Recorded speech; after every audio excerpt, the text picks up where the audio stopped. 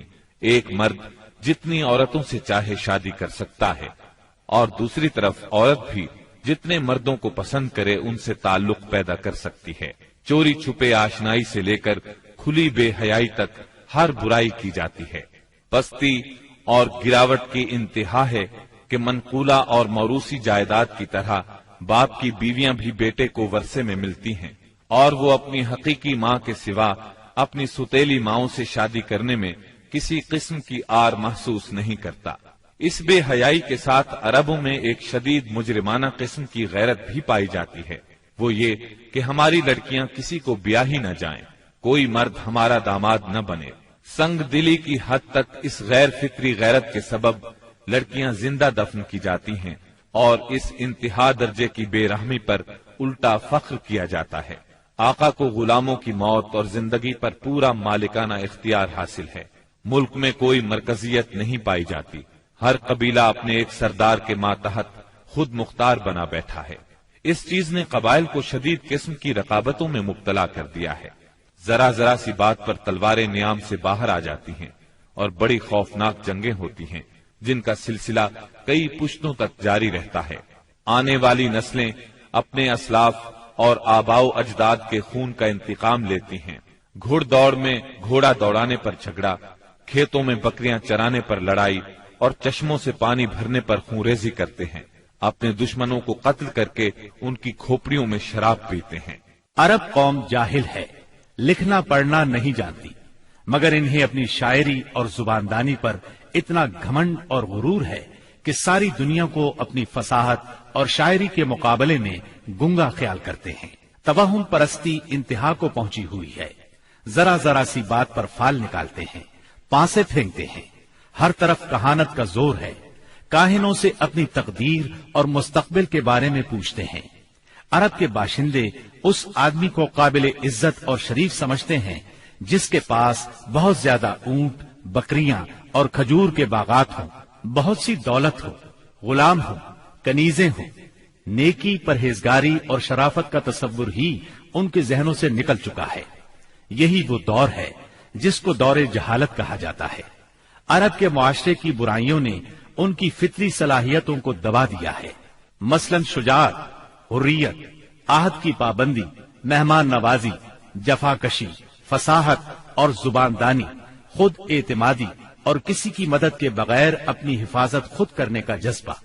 ان تمام خوبیوں سے عرب آشنا ہیں، لیکن ان کی یہ خصوصیات صحیح رہنمائی نہ ہونے کی وجہ سے غلط راہوں پر پڑ گئی تھی اور ان کا بے جا استعمال ہو رہا تھا۔ ملک میں بعض ایسے قبائل بھی پائے جاتے تھے جو خانہ بدوش تھے۔ جہاں پانی کا چشمہ، سبزہ اور کھجوروں کے جھنڈ نظر آئے وہیں ڈیرے ڈال دیے، اور جب یہاں سے جی اکتا گیا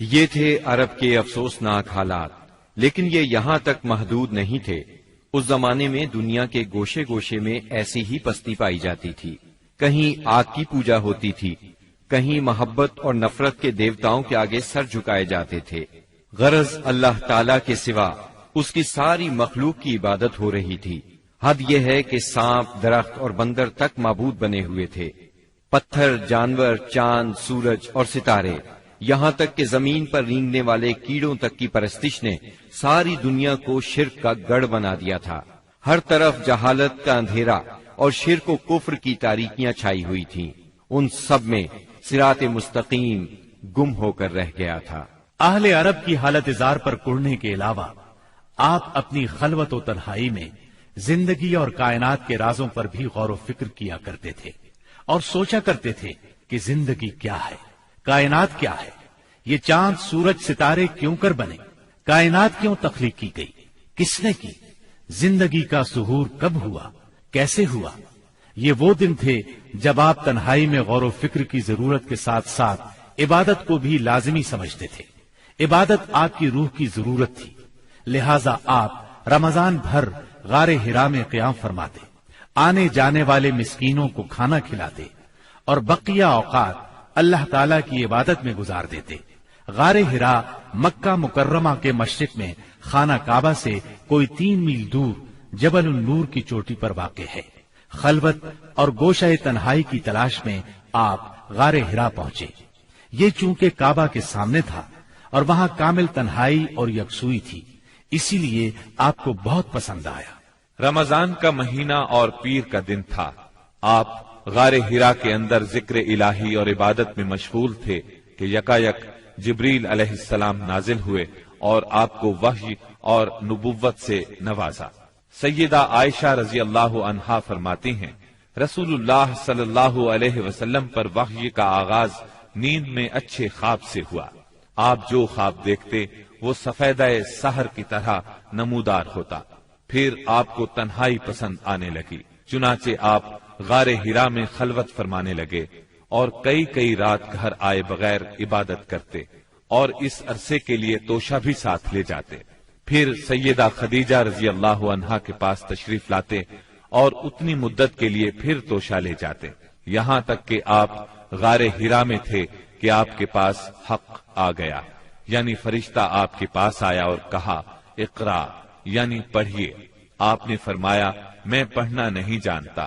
رسول اللہ صلی اللہ علیہ وسلم فرماتے ہیں کہ اس پر اس نے مجھے پکڑ لیا اور اس زور سے دبوچا کہ مجھے چور کر ڈالا اور پھر مجھے چھوڑ کر کہا اقرا، یعنی پڑھیے۔ میں نے پھر کہا میں پڑھنا نہیں جانتا۔ اس نے پھر مجھے پکڑ کر دبوچا اور چور کر ڈالا، پھر چھوڑ کر کہا اقرا، پڑھیے۔ میں نے پھر کہا میں پڑھا ہوا نہیں ہوں۔ اب اس نے تیسری بار پڑھ اپنے اس پروردگار کے نام سے جس نے پیدا کیا، انسان کو لوتھڑے سے پیدا کیا۔